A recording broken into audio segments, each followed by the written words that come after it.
در سر میراب و منبر چیخ میزنن، لکن همیشه دستشان به طرف است. شما اصلاح شوین، شما نماز بخوانید.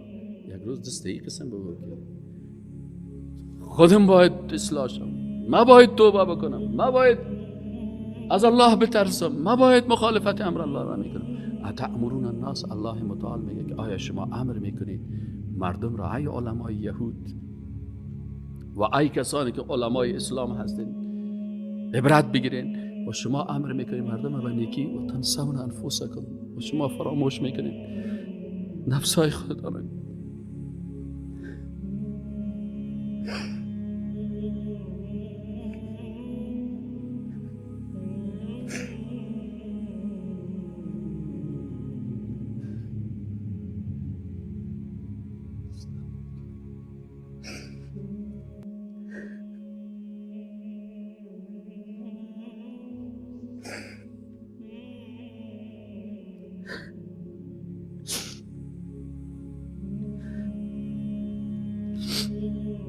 اتأمرون الناس،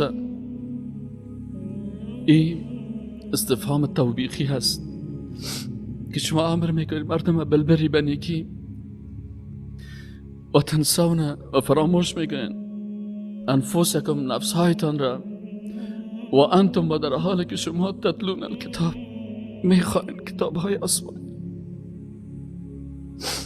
افلا تعقلون، پس چرا از عقلتان استفاده نمیکنید و عقلتان در کار نمیبردید؟ واستعینوا بالصبر والصلاة، استعانت بگیرین به چی؟ در مصیبت ها و در سختی ها. بالصبر، به صبر، صبر در اطاعت، صبر در معصیت، صبر در مصیبت. در اطاعت صبر بکنین، نماز درست بخوانین صابرانه. صبر در معصیت، وقتی که گناه در مقابلت آمد از عظمت الله خوف بکنین، بترسین.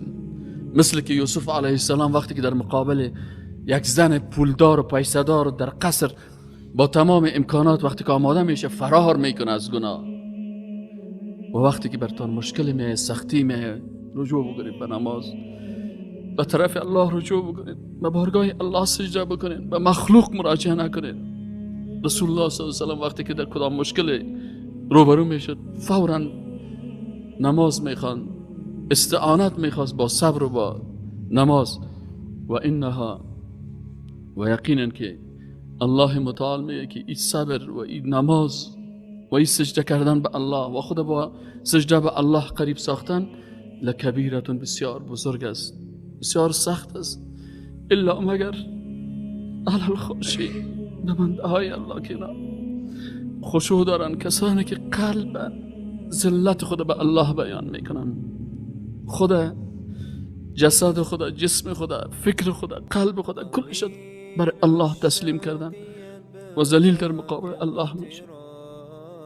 الذین، و کسایی که یظنون، زن در باب عقیده به معنای یقین است. الذین، کسانی که یعتقدون، یقین میکنن، یظنون ای یعتقدون، یتیقنون، یقین دارن که انهم اینا ملاق ربه.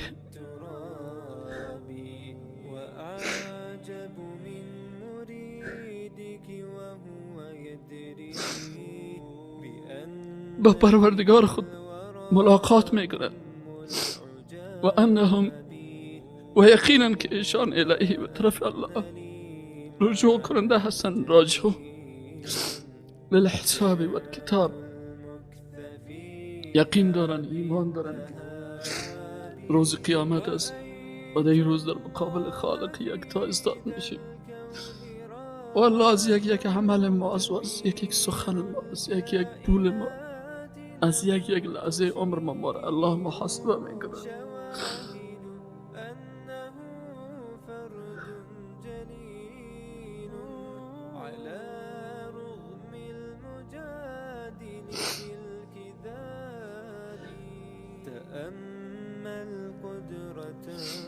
یا بنی اسرائیل، ای اولاد بنده های الله، اذکر، یاد کنید نعمتهای مرا، التي، اون نعمتهایی که انعمت علیکم، انعام کردم بالای شما.